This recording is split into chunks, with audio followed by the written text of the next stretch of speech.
Coming up this week on Sporting Journal Radio. Not many people can say they caught a trophy lake trout on their wedding day. No, absolutely. This show is off the rails. Maybe a little bit of fishing on Tobin, and then get ready for whitetail. And you pull through those schools, walleyes and saugers, and you're going to get bit. Broadcasting on the Sporting Journal Radio Network, wherever you get your podcasts, or watch on YouTube. Fish on right now. Well, we're here at the 2024 Pheasant Fest and Quail Classic, presented by OnX. Know where you stand with OnX. And our guest now is Jeremy Smith. I fish, I hunt, and always will. It's just to look out for your everyday hunter, angler, and trapper that's out there. A Fish Hunt Forever production. This is Sporting Journal Radio. That's right. Lots of fishing talk this week on the show, as well as some other stuff, guys. It's almost a transition time to hunting season. I know some people are excited about that. Some people are not. I, for one, am, because I feel like this time of year, unless you go to Canada or you go to Lake of the Woods or you go to some of those hot spots this time of year, fishing gets real tough. So I'm kind of excited for fall fishing or fall hunting. Personally, fall hunting. That's just me. I'm Bret Amundson. That's Dan Amundson over there. What's up, Dan? The Vikings have reported to training camp, so that that means that hunting season is right around the corner. Love it. What's synonymous with hunting season than Vikings football on the radio and disappointment on missing a big buck and the Vikings missing a field goal? It's David Eckhardt over there. David, how you doing? Oh, doing great. Welcome back. Yeah, it's been a while. I used to love watching football on Sundays in the fall. And then I got so jaded because the Vikings broke my heart so many times. I said, you know what? I'm not doing it anymore. And then when PA became the voice of the Vikings, I was kind of working for K-Fan. And I was like, yeah, I love this. This is good. I like him as an announcer. And I loved listening on the radio. So it was perfect because I could go hunt and then listen to the game on the way home. And I know, Dan, that was kind of a tradition for you guys a little bit when you make trips and stuff. Well, yeah, what else are you going to listen to? You might as well just put the Vikings game on and go, well, glad we didn't sit down and watch that for 3 hours. But it's fun to watch. We rag on them. I'm excited for this season. We get to hunt enough now where it's one of those we'll hunt in the morning on a Sunday and then usually watch the game, take a nap maybe, and just kind of take it easy because we're fortunate we do jobs where all of us get to decide, I guess we can go hunting Monday and then we can go hunting Tuesday and Wednesday and Thursday and Friday and Saturday, and sometimes the weekends really suck because it gets busy, so we just say, let's watch football. And it's kind of fun. Yeah. We live a cool life, not going to lie. That definitely helps. And I've come around, I think, with Kevin O'Connell, too. And you like it because you're playing fantasy football now. Well, that's part of it. It makes you more excited about it. But just like the culture around the Vikings with the Wilfs and the fact that they're putting money into the team and they've got arguably the greatest wide receiver in the game. And now we got McCarthy starting this year. I'm kind of excited for Vikings games. And it was fun last year, even though they disappointed us once again at the end. Yeah. But it was fun to see them win games that nobody expected them to win. Yeah. So. Yeah. Well, I'm sure everyone tuned in here just expecting not Vikings. Yeah. What are your thoughts on the Vikings, David? I spend most of my time in a tree in the fall. Yeah. So we've watched one football game with David. We were up in Canada. I remember this, and you and I were watching it. We're like, oh, the guard's pulling, blah blah blah. Breaking it down, and he just looks at us and. I have no idea what you guys are talking about. Nope, not a clue. Well, we played in high school, so we're experts. Yeah, I could coach. So experts. I've coached Madden teams to Super Bowls, so that's hilarious. I can do it. All right, well, David, welcome back. As Dan said a second ago, you're back with us. It's been a while. It has been a while. Good to see you. Yeah, good to be here. How's the beard growth? Are you going to grow it out? Nope, it's time for a trim. Okay. Welcome back. Yeah. Timing's everything. I considered trying to grow mine out. Like Tazin, I didn't bring a razor. That we were gone for almost 3 weeks, and we were in Ontario for a week or so before that. So I just let her buck, and then I realized I looked homeless. I saw some snaps from up there. I was like, wow, Brett's getting pretty woolly. Yeah, and I haven't cut my hair in a while, so everything was just letting her go, and the back is a mess, and. I decided I needed to trim the beard. I haven't cut the hair yet, but I decided to trim her down. I need a trim. I need a haircut. Yeah, all of it. Is the last haircut you got at the Rainy River? Not you, David. Oh, me? Brett. Yeah. Maybe. Yikes. I doubt it, because I usually just cut it in the bathroom when it needs to be cut. I don't keep track of that stuff. But no, I've probably cut it since then. But I definitely decided to grow it out a little bit. So she's getting a little long. But You'll With have this that. heat, I need to get it cut. We got the corn sweats going on. Yeah. What's that all about? Is your corn sweaty, David? I haven't been through it to notice, I guess. So everybody's talking about this corn sweat. Let's ask our resident farmer here, David. I don't know about corn sweat, but What? when it's hot, you can smell it. It's all over the news. It's something about... This is something else I don't watch, Dan. News. What, you farm? It's literally news on your... You don't have to watch the like news the to know number about one it. You farm. Trending topic Just in right my now. own little world. So I tried to Google corn sweat, and I did it very fast. Uh-oh. Yeah, what do we got What here? was the first? Corn seed. A corn seat. Because Okay. I forgot the W in sweat. So Nailed I it. got corn seed. So what am I looking at? Why do all those things look like they've had one bite of corn taken out? I don't Yeah, know. what is going on there? We've got a pineapple. Oh yeah. That's an ice cream cone. That's an ice cream corn stool. What is for home burger? $406. Whoa! What this is one this thing? Fun Flag's 1.5 foot corn cob stool, $1,133.65. I'm in the wrong industry. Yeah, I'm in at the wrong Walmart. business. Okay, so forget corn sweat. We're all going into the seats. corn seat industry. So not seed, seat. going on? SEAT. Oh my gosh. This show is off the rails, and we're only 6 minutes into it. So that may be all the corn and football talk for the rest of the show. So if you are really enjoying that, you may be disappointed the rest of the way. Well, we can start a new podcast if that The corn if sweat. The corn sweats. The corn sweats. But when we sit on corn seats, we're going to need a lot of subscribers because these gosh. corn seats are expensive. Yeah. I thought maybe corn sweat was when you ate too much sweet corn. Like meat sweats. Like the meat sweats. Look at Yeah. this guy. So now this is on Reddit. This guy's got his 2 most prized possessions. I just got it. Oh, that's the wrong button. Yeah, we're watching walleye fishing. This guy's got a butter table and a corn Oh, there it is. seat. Seat with With one bite out of His, it. bite taken. his 2 most prized possessions. Wow. That guy lives a sad existence. Really Well, into corn. Yeah, maybe he's a farmer, dairy farmer, Sweet maybe. corn. Yeah. Weirdos. It's that time because the Busch Light for the farmer cans are out now. Yep. So, how is the corn, David? We came back from Canada, and I can't believe how tall the corn's gotten. Yeah. Tall and Sweaty. lots of drownouts. We've had a lot of rain, so I was just kidding. We're not done talking about corn yet, apparently. Well, I actually did look up how corn sweat works, if you'd like to know. Yeah, what This is is from the National Weather Service in Sioux Falls, South Dakota. As the root systems of plants like corn draw in water, the leaves of the plant then release water vapor, in parentheses moisture, into the air through their stomata, according to agdaily.com. This is called evapotranspiration, essentially the plant's way of breathing. A single acre of corn can give off 3,000 to 4,000 gallons of water per day, Japers. according to a post on X by the National Weather Service in Sioux Falls, South Dakota. The added moisture in the air then increases already high dew points, making it feel even more humid on a localized scale. That's why our windows are all, fogged up. yeah. Gross. Interesting. So a lot of that humidity is coming from the corn. Yep, Corn Learn sweats. something new. corn sweats. And The more you know. And it is just pouring rain across the entire state. There's people canoeing in front of the Cenex in Ely right now. Yeah. Wild times to be in the Midwest. Yeah, Ben Bredigan was going to be on the show this week. And he passed. He bought a new boat, so he went to pick it up. He messages us. Good for you. Yeah, and says, yeah, I'm driving 30 miles an hour hauling this boat back. I'm not going to be back in time because it's raining so hard right now. So, Just what we needed. yeah, More rain. Yeah. Hey, it's gonna be a great season for the duck hunting. Should be. how much flooded corn do you think we're going to hunt this year, David? Well, the rain was early enough, so all the corn that was flooded is now just drowned it out. So there might actually be, if we get rain in the fall, some pretty good duck holes Yeah. hiding in the corn.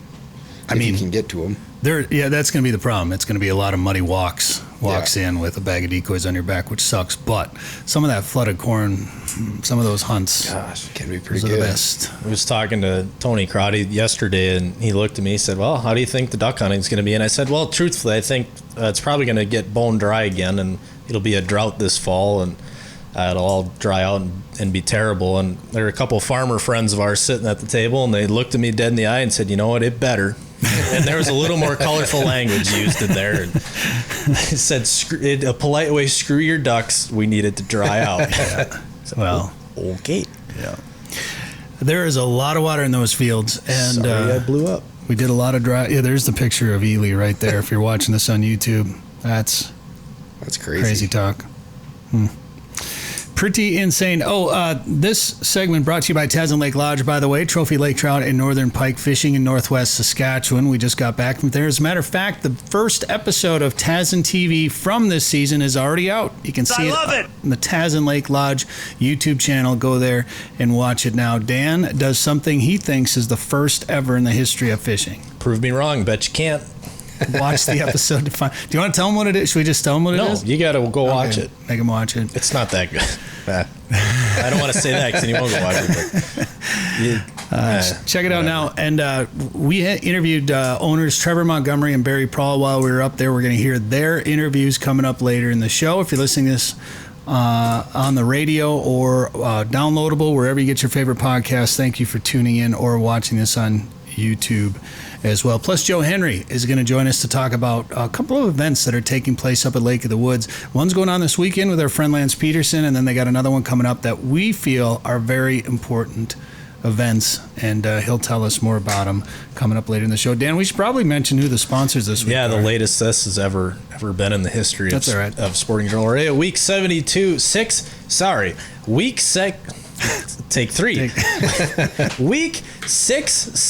is brought to you by Lake of the Woods Tourism. Lake of the Woods is the walleye capital. Plan a Lake of the Woods fishing trip this summer at lakeofthewoodsmn.com. On X Hunt, see private land boundaries, offline maps, and more. Take 20% off a new membership with the code SJR20. Haybell Heights Campground and Resort. Fish Devils Lake this summer at Haybell Heights. Learn more at haybellheights.com. Tazin Lake Lodge. Catch world record lake trout and giant pike at Saskatchewan's Tazin Lake. Learn more at tazinlake.com.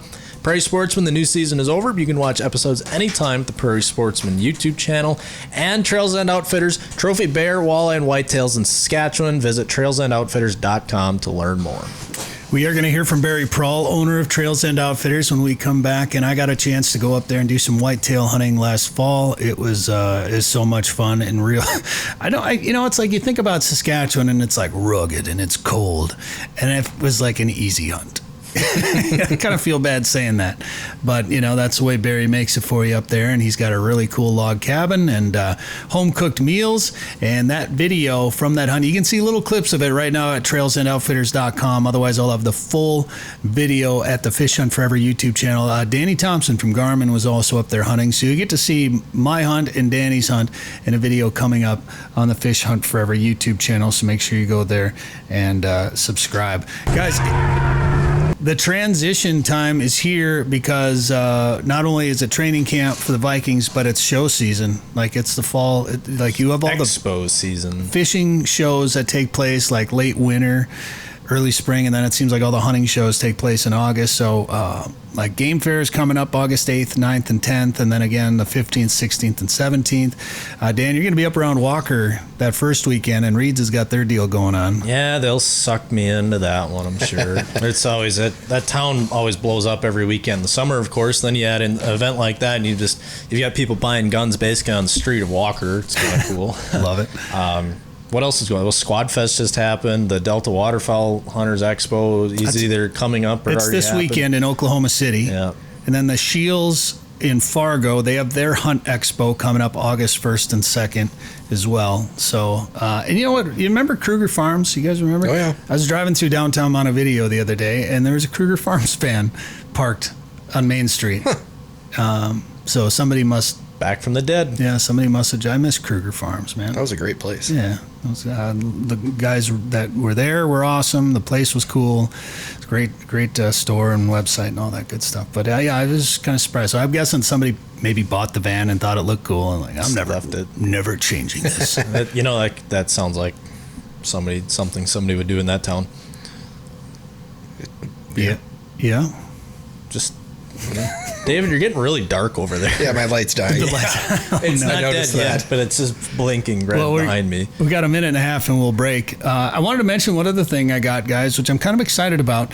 Watch your mail, and I think this happens to a lot of people and they don't follow through with it. But the U.S. Fish and Wildlife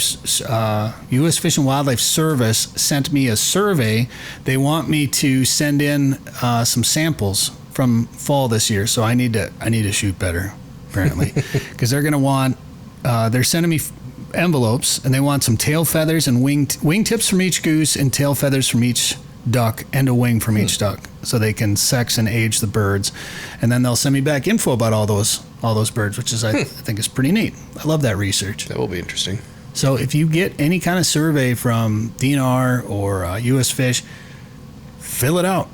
Do it. Pay attention to it. Get it back, because that's the information that they base a lot of the management on. So when you complain about how something gets done and how something is managed and some of the regulations, if you say, well, I don't know where they get their information from, because that's not what I'm seeing out there. Well, if you're not filling out these surveys, that's part of the problem. So I'm excited about this one. I think, now that you say that, I think either my brother-in-law or my brother-in-law's buddy got one of those, because I feel like I remember we were taking wings for one of them or something. Maybe it was a college project. I don't know. I guess we'll find out if my brother-in-law listens to this show, because he'll text me and correct me, and if I don't get a message by like Monday, then we're gonna have a chat, because you better be listening. If you're married to my sister, you better listen to our podcast. That's right. So all right, well, thank you for listening. Joe Henry, Trevor Montgomery, and Barry Prall is next on Sporting Journal Radio. Now is the time to start thinking about chasing big walleyes on Devil's Lake. Get on the fish at Haybale Heights Campground and Resort. Haybale Heights makes it easy for you to make memories on legendary Devil's Lake with guided fishing and lodging packages. Or bring your own boat and rent one of their cabins on East Bay. Haybale Heights offers a private marina, fish cleaning station, and the opportunity to relax and enjoy your bucket list trip to Devil's Lake, North Dakota. To book your trip, visit haybaleheights.com. That's haybaleheights.com. Barry Prall from Tazin Lake Lodge and Trails End Outfitters joins us now. Barry, how you doing? Great. It's been a good season up here at Tazin. Yeah, it's been a good season. It's almost feels like spring still. We're talking about middle of July, and it still feels like spring a little bit. Yeah, I don't know if we're going to get a summer this year. You know, it's late, and even last night it was cool. You know, almost like summer's over. Yeah, which, changed the fishing a little bit. Obviously, the water came up. Look at it, all the extra dock sections you had to put in. Yeah. But that's one of the challenging things about being a lodge owner, isn't it? Yeah, you bet. And the wind the last couple of days really did havoc to our dock. Yeah. But beauty of it here is they still got places to fish, and there still are some big fish caught even in some of those winds. And man, a couple of these guys, like the last 10 days, last two groups, there's been some really big fish caught, and you got a big one today. Yeah, we landed a 47.5. Beautiful fish, big girth. We didn't actually measure the girth, but she was thick, heavy fish, beautiful. Yeah, that's awesome, especially when it's on the last day. It's changeover day. Those guys are heading home. It's a great way for them to end the trip. Yeah, oh, that's for sure. Yeah, the fish were on the last couple of days for sure. Yeah. That's what it is up here. Obviously, the big fish kind of sell the trips, but it's really the whole experience that makes it fun to come here, isn't it? Oh, yeah, for sure. It's always like you say, it's just spending 5 days in the boat with the guys, meeting the guys. It's the whole thing. Shore lunches, yeah, just having a great time. The flight in is something that I think a lot of people talk about, and the flight out, obviously, as a pilot, you get to see that kind of that perspective a lot. What is it about flying over this area that you like? Oh, everything. Right? You know, like you say, the scenery up here is second to none, and of course flying, that's just the best anyway. Yeah, it's just beautiful country. All the lakes, you fly over some of those lakes, you wonder what's in there, and if anybody's been in there fishing them, it's just it's a cool place to fly over. We always talk about this kind of being a family operation, a family place, and Ron came back up. He was here with his son a couple of years ago. This year he brought his daughter up here. Yeah, that was special for sure, and they had a good week. Yeah, I think he left here, fulfilled his dream, basically, right? Bringing his family up and had a great time, and it was a lot of fun. I think his daughter caught more big fish than he did. I think she did, especially off the start. Yeah. Yeah. Then he caught that moose leg. Yeah, that changed everything for Jeremy's boat, right? That's got to be one of the craziest catches I've heard of up here. Yeah, and seems like ever since he hasn't taken it out of his boat, it's been luck the whole time. So until his boat cools down, he's probably not going to take it out. I wouldn't either. This lake has a lot of history, and the water levels fluctuate partly because of the weather, but also partly because of the fact that this is an impoundment, and the water levels will get raised and lowered to power the hydro dams. It almost makes it like fishing a new lake each year, depending on the water levels, because sometimes you can get into some new spots. Yeah, it definitely changes. Like you say, you got a lot more water this year. We're getting into places we haven't been in the last couple of years, and it's such a wind-dependent lake as well. You know, it's so one day there's pike in a bay, and the next day there's nothing. But I guess that's like every lake. But Fish the wind. Yeah, it's a fun lake to explore, that's for sure. Well, you guys have a few more weeks left here to wrap up the season, and then you'll probably jump right into whitetail prep, I suppose. Yeah, maybe a little bit of fishing on Tobin, and then get ready for whitetail. You bet. When's your whitetail guiding season start? Not till November, so I got a little while. I guess we got the Vanity Cup, the walleye tournament, and do a little fishing on Tobin with the family next couple months. You got any openings for whitetail left? Maybe the odd one. Yeah, still a few openings, but get home and get baiting and see what's out there and go from there. And then you had Jeremy with you this spring, bear guiding and fishing guiding too. Yeah, just a great kid, you know, and lots of energy. Everybody loves him. Yeah, he was a lot of help. He's good to have up here. He's not just the guy knows how to catch fish. There's no question. He's been good out there. He's good by himself, but he's good with guests. Catching fish, he's good with guests, period. And then he can help patch a roof too. Yeah, that's right. He's hard to find a kid like that's, you know, so enthusiastic about fishing, and like you say, great with the guests. When the guests leave, they're his best friend, and they stay in contact with them, and lots of skills when it comes to carpentry and everything else. He's a diamond in the rough. We probably should stop talking about how good he is. Yeah, that's right. His head will get too big. But good guides here overall. Even the other, like everybody's are good. Yeah, that's for sure. Like you say, you got Kurt, who's been a guide his whole life, you know, and Rylan, another guy just like Jeremy, just a little fish hound and loves fishing and passionate about it and good at it. And Jeremy and now Trevor's son Bradshaw is kind of the same mold, eh? Just enjoys fishing, and it's fun. Like, he's young, and it's fun to watch him kind of learn about the business and learn the lake. And what a place to learn how to be a fishing guide. Yeah, that's for sure. Yeah, that's for sure. All right, and Terry's in the kitchen. She's great. Great. Yeah, can't say enough about Terry. That's for sure. She not only is our chef, but cleaning cabins, and she does it all. Doing dishes and takes care of us all. It's amazing. I think a lot of people always like to hear that you and Trevor as owners are also guides up here too.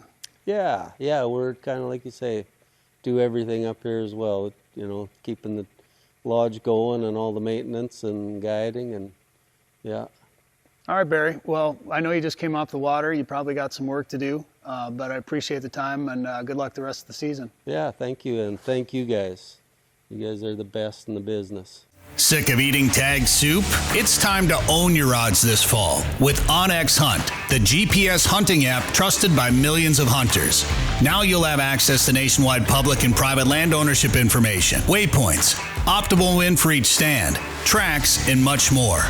All at your fingertips. Go to onxmaps.com/hunt and use code SJR20 at checkout to receive 20% off your membership. That's code SJR20.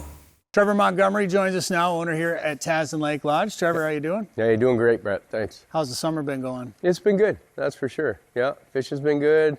Weather's been decent, you know. I shouldn't call it summer because it's basically still spring. It seems like it, yeah. Yeah, the evening temperatures have been quite cool, so it's kind of holding everything back a little bit that way for things to warm up to their maximum capacity, right, or potential.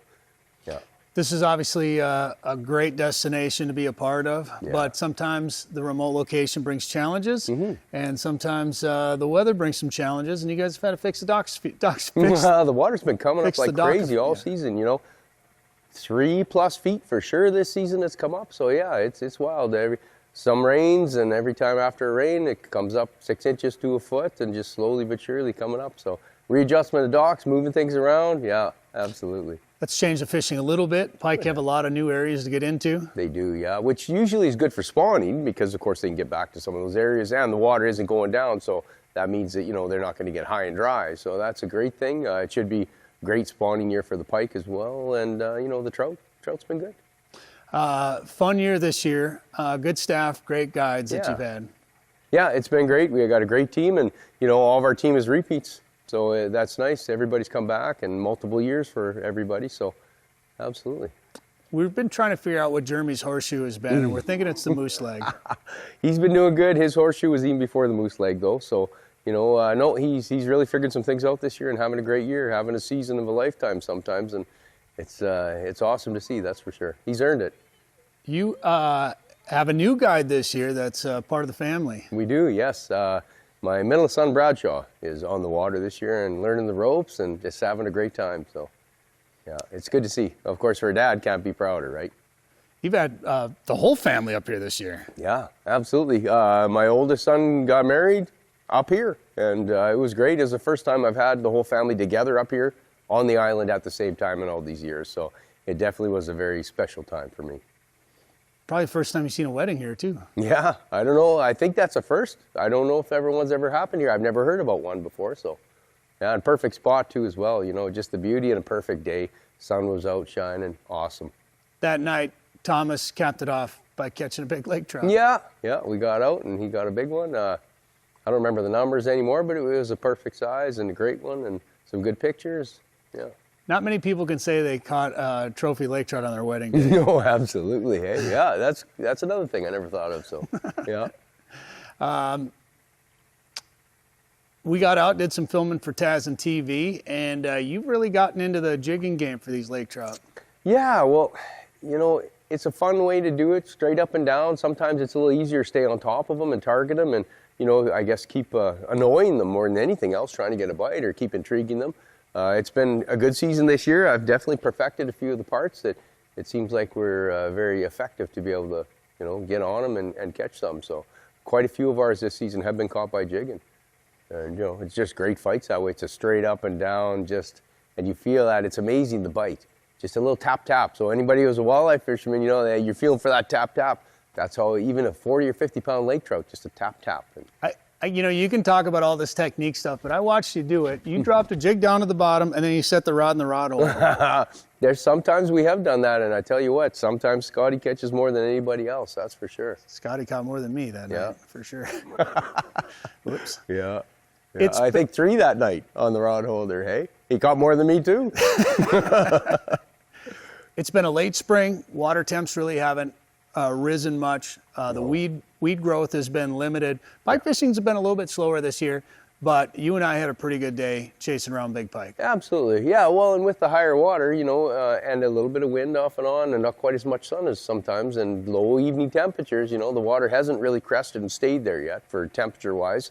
But yes, we've had some fun times and caught some decent ones. You know, we had that one, we caught that nice 44, beautiful, big, girthy, and just a healthy, beautiful fish. And the best part was we got to see everything.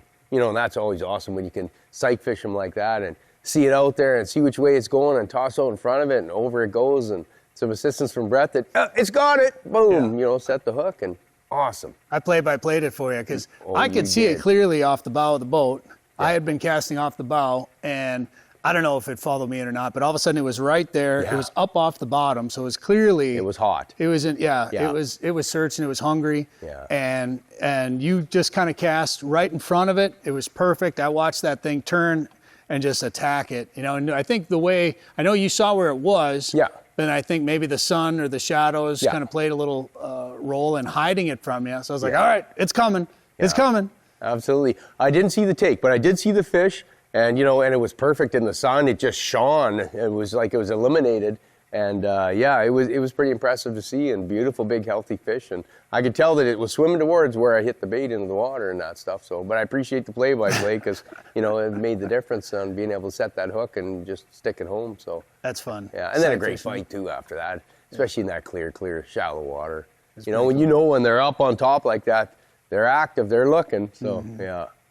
Overall, been another fun year here at Tazin. I know when we were standing here talking to, I think, Jeremy earlier, Dan looked across the lake and there was a moose walking along the shoreline over there. Awesome. So, yeah, and yesterday we seen a bear swimming out, a trout rock, just swimming out and, over like 100 feet of water. And it was wavy too coming in. There's a little chop going on. It was splashing over him. I thought it was just a tree floating by, but then I looked and I was like, oh, it's a bear. And we thought he was just a little one because his head wasn't very big, but once he got out of the water and climbed up the hill, he was fair bit bigger than he looked like when he was just in the water. So, yeah, it was cool. It's always nice to see wildlife, right? Yeah. I know I've asked you this question in the past, but another season, you got a couple weeks left. Another season almost in the books here. What is it that you love about this place again? I love coming to Tazin Lake and fishing with Tazin Lake Lodge just because it's such a unique experience. There's nowhere else like in the world. In my opinion, it's one of the best lake trout fisheries in the world, and there's no doubt about it. And guest after guest comes and they say the same thing. They're like, wow, we've never seen anything like it, And not just that, but the scenery. You got the big high hills, you got, just the deep water, but crystal clear in a lot of spots, and just great fishing all around, and great camaraderie, lots of good people, not just staff, but guests too as well. So it's been a fun group of guests this year. And, we've talked to a number of them who have followed us on Facebook or Instagram or subscribe to the YouTube channel. Most of them have seen Tazin TV. Yes.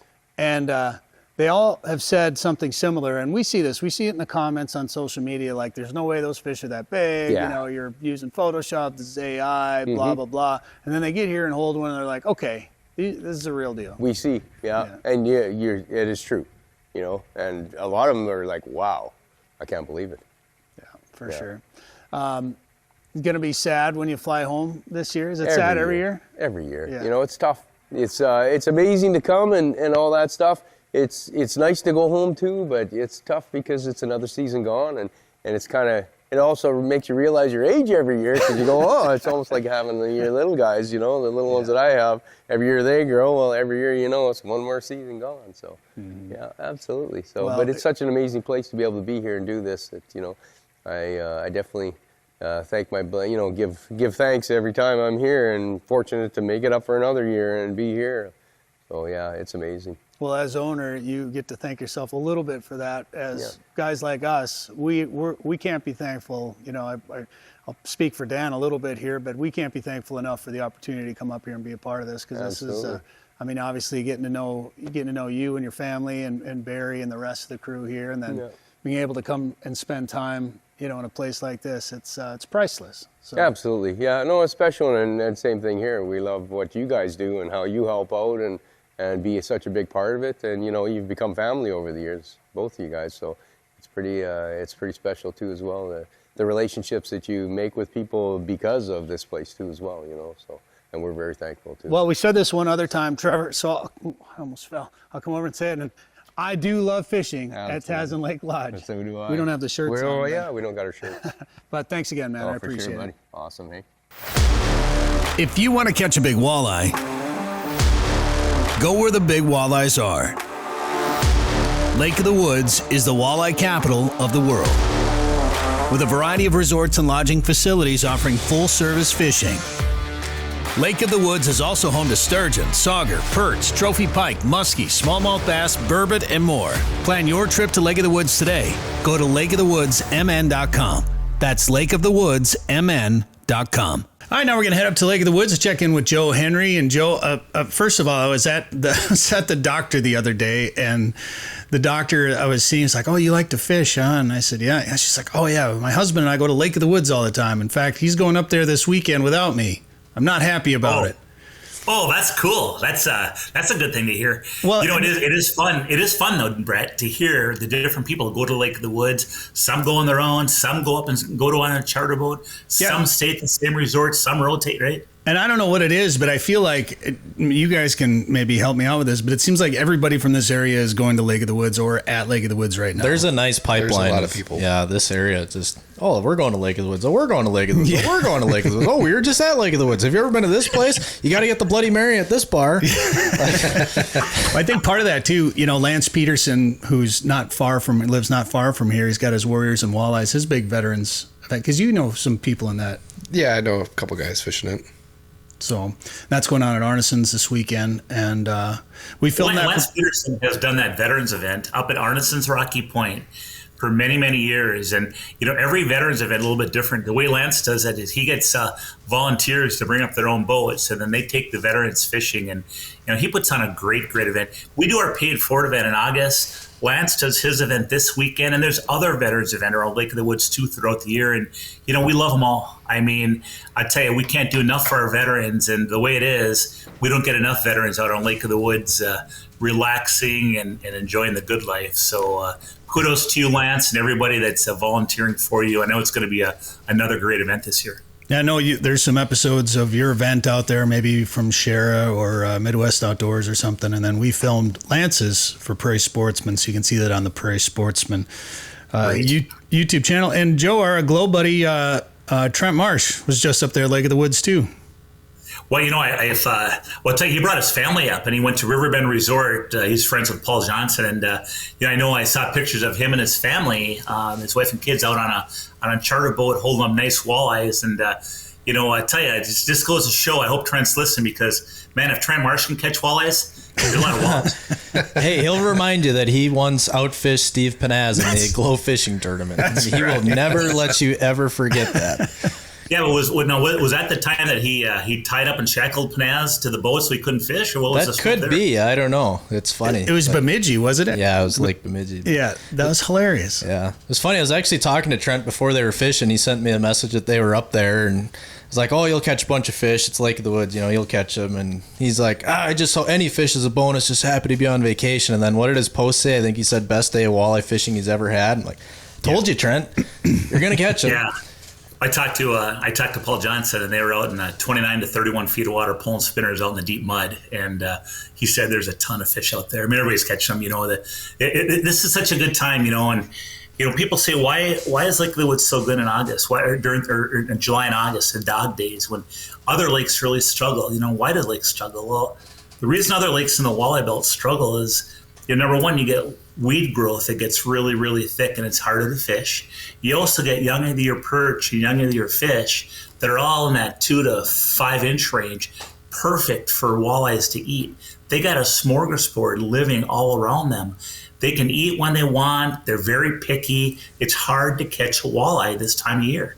You got a lot of traffic on the lakes and just everything. So, you go to Lake of the Woods, there's millions of walleyes. We don't have the weed growth. Those fish predominantly get out in that big open basin where there's no weeds, huge schools of thousands of fish in that 30 to 35 feet of water. And there's so many fish that they eat. Yeah, we have a plethora of forage, but it's not so bad typically that you can't catch some good walleyes. And a little bit tougher during a bug hatch. If we get a real heavy bug hatch in certain parts of the lake, that part of the lake where the bug hatch is going on could be a little bit tougher fishing for a day or two, during that bug hatch. But other than that, it's normally pretty consistent.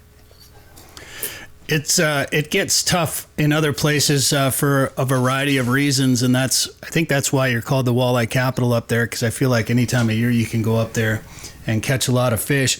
And sometimes when you're fishing out a little bit deeper, Joe, how do you like to fish out there?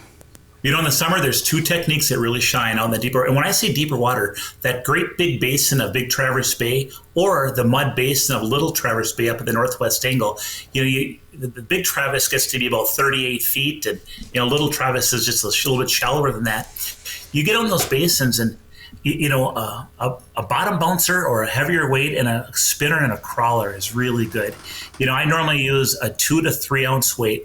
2 ounces will get you, going good to about 30 feet. If you're going to be fishing down that 30 feet or deeper, a 3 ounce bottom bouncer with a 2-hook harness and a night crawler and a hammered gold spinner, hammered gold with orange, hammered gold with red, hammered gold with glow white. Any of those, pink is another good color with hammered gold, but you pull those crawlers around at about 1 to 1.25 miles per hour, and you pull through those schools, walleyes, and saugers, and you're going to get bit.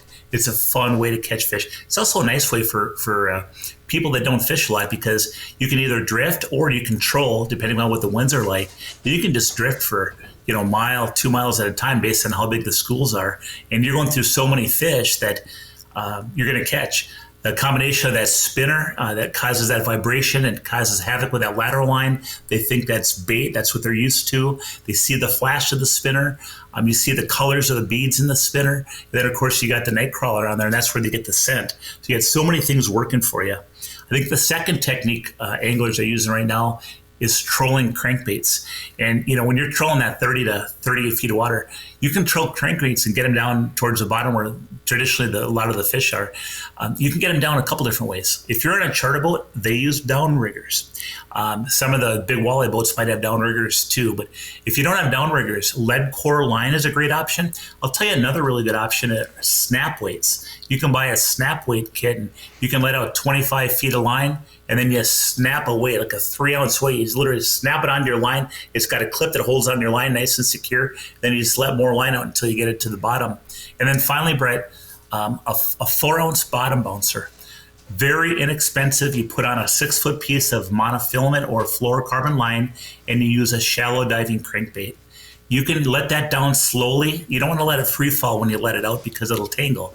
But you just let it out slowly until it hits bottom, and then just reel it up 1 or 2 cranks off the bottom, or maybe 3 cranks. Try different depths, and you troll at that, 2.5 to 3 miles per hour, and you're going to catch fish. And it's that easy. You're covered water amongst a whole bunch of walleyes, and you can see them on your graph. It's not rocket science. Got to find them. There's a lot of water out there. The fish don't live everywhere, but normally when you go drive around the ways out there, you're going to find pods of fish and just troll through them, and you're going to catch them. So what you're saying is you can use any color as long as it's gold.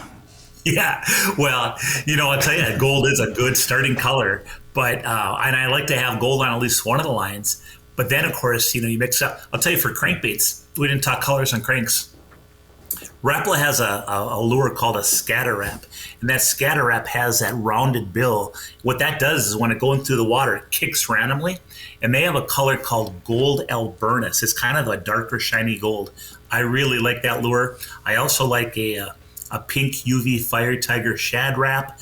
I like using a blue and chrome. Just a traditional fire target like a chartreuse or an orange fire target lure, works really good. And there's a number of crankbaits that work. Every crank's a different shape, has a different wobble. Some have rattles, some have no rattles. But the big thing to me is if you're fishing with 1 or 2 other people, everybody put on a different crankbait.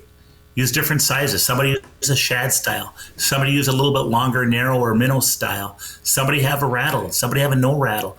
Let those fish tell you that day what they want, and then hone in on that and make hay. You mentioned fishing out in the mud, fishing a little bit deeper, but Joe, I remember a couple of years ago you were up fishing. I think you were filming a TV show, and it was this time of year. It was 90 degrees. It was hot. I think it was like glass calm too, and you were catching walleyes in 8 feet of water or 10 feet of water or something like that. It's Lake of the Woods is stained water. And, we all said, like, when we put the fishing reports out, we might say that fish are being caught anywhere from, I'll make something up, 12 to 35 feet of water. Well, what the heck? Well, there's different forage opportunities in different parts of the lake. When you got shallow rocks in one area, you might have crayfish and different kind of minnows there. Then you have deep mud. Out of the deep mud, you might have different bug hatches going on. You have a special kind of minnow called a perch minnow. You have your tulubies out there swimming amongst no man's land. There's so many different forage opportunities. So sometimes when maybe I'm not catching like I want or I'm not finding fish, I know a few different shallow rock areas that I'll pull spinners or pull cranks over those shallow rocks. And either those walleyes are there or they're not. But if they're there, it's lights out. I can go, it's stained water in Lake of the Woods. That means that water is a little bit of coffee color from the tannins that stain it. That means that in the middle of the day, I can go in that 5, 6, 7, 8, 9, 10 feet of water. And if there's walleyes there, they're not afraid to be up there. And I can pull right through those fish and catch them. Heck, there's one strip I know, it's about 6 feet of water. I'll either pull spinners or cranks right over the top of those fish. And we catch them all day long. So, that's always worth a try. And, when I talk about that deeper basin right now, I'm kind of playing the averages. That's where the majority of the fish are, and that's where the majority of people are catching them. So much water out there, so many fish. I'm not kidding you guys. You've seen it before. I know you have, and Danny has. David, you probably have too. But you look at your screen, and there's times where it looks like simulation mode, where you got a school of bait up high, and then down on the bottom and maybe a little ways up, big hooks of walleyes. Hook. Just cool as heck. Well, we're excited about a trip that we're going to be taking up there here pretty soon. We can talk more about this off the air, Joe, but we're going to be coming up probably around the end of August, beginning of September, and we're going to be doing some filming on some sturgeon research, and then we'll probably sneak in some fishing. So we'll talk to you a little bit more about that. But if people want to plan a trip before summer ends, or even start thinking about that fall shiner run on the Rainy River, what should they do? Hey, check out our website, and that is lakeofthewoodsmn.com. Sporting Journal Radio is a division of Macaba LLC. If you've got a question, comment, or story idea for us, send us an email. Go to sportingjournalradio.com. While you're there, you can learn how to advertise on the show and visit our store for hats, hoodies, coffee mugs, and more. Go to sportingjournalradio.com.